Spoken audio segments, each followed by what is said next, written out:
শুভ গণেশ চতুর্থীর আন্তরিক প্রীতি শুভেচ্ছা অভিনন্দন সকলকে।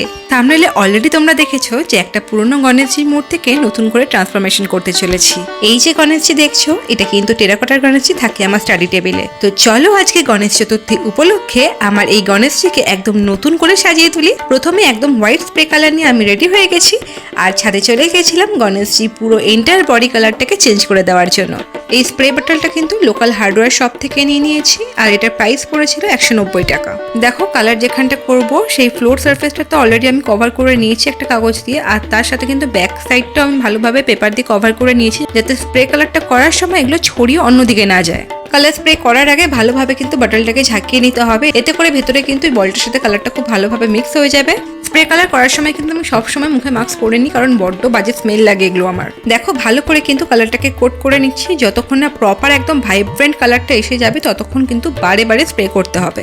মনে হচ্ছে না? দেখো পুরো একটা মার্বেলের আইডল। এবার এটাকে সাজানোর পালা। তো চলো বাকি কারুকার্যগুলো করে ফেলি ঝটপট। এবার কিন্তু পেইন্টটা শুরু করা যাক।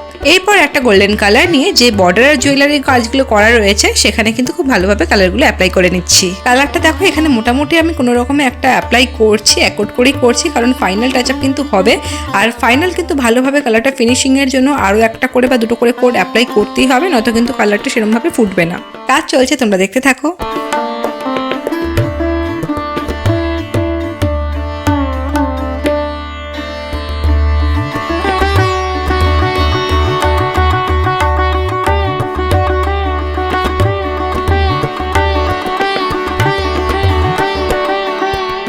গণেশজির ধুতি আর ওড়নাতে সামান্য একটু সফট অরেঞ্জ কালারের শেড করে নিয়েছি। এখানে কিন্তু অরেঞ্জ আর হোয়াইট কালারটা আমি অ্যাক্রিলিক কালার দিয়েই করেছি। কালার দুটোকে একসাথে মিক্স করে কিন্তু আমি এরকম সফট অরেঞ্জ কালারটা তৈরি করেছিলাম।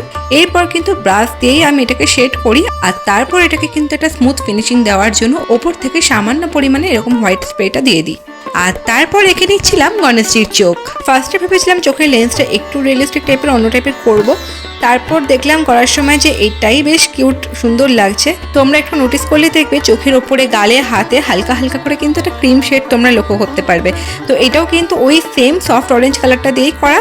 আর এখানে কিন্তু এর ওপর আমি কোনো রকম স্প্রে অ্যাপ্লাই করিনি, এখানে কিন্তু জাস্ট পাতলা করে শেডটা দিয়ে তারপর হাত দিয়ে যেভাবে মেকআপ করা হয় সেভাবেই কিন্তু ড্যাপ ড্যাপ করে ব্লেন্ড করে নিয়েছি। কালারগুলো শুকাতে কিন্তু এখানে খুব বেশিক্ষণ সময় লাগছে না।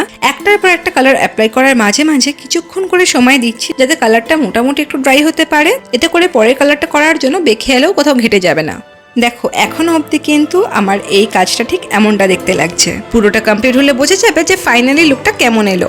চলো এখানে এভাবে ড্রাই হওয়ার টাইম দেব, আর ততক্ষণে আমি একটু রেডি হয়ে সাজুগুজু করে আসি। আর এদিকে আমার হাতের অবস্থাটা একবার দেখো, পুরো কালার টালার লেগে কি অবস্থা। এই তো আমিও রেডি, আর তার সাথে কিন্তু আমার গণেশজিও রেডি। আর সামান্য কিছু ফিনিশিং বাকি, চলো সেটা করে নিয়ে তোমাদের সাথে ফাইনাল লুকটা রিভিল করছি।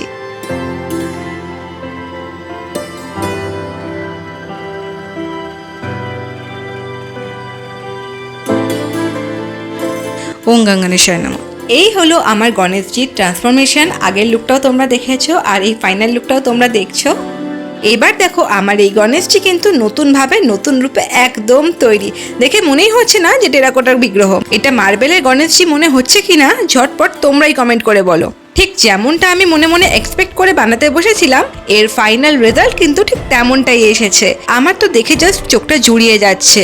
তো গণেশ চতুর্থী পুজোর জন্য আমার বিগ্রহ কিন্তু একদম তৈরি। তো চলো আজকের ভিডিও এতটুকুই। তো ভিডিওটা যদি ভালো লেগে থাকে, কিছু ইনফরমেশন পেয়ে থাকো, তাহলে অবশ্যই করে ভিডিওটা লাইক করে দিও, সাথে থেকো আর কমেন্ট করতে ভুলো না। চলো সবশেষে গণপতি বাপ্পা মোরয়া।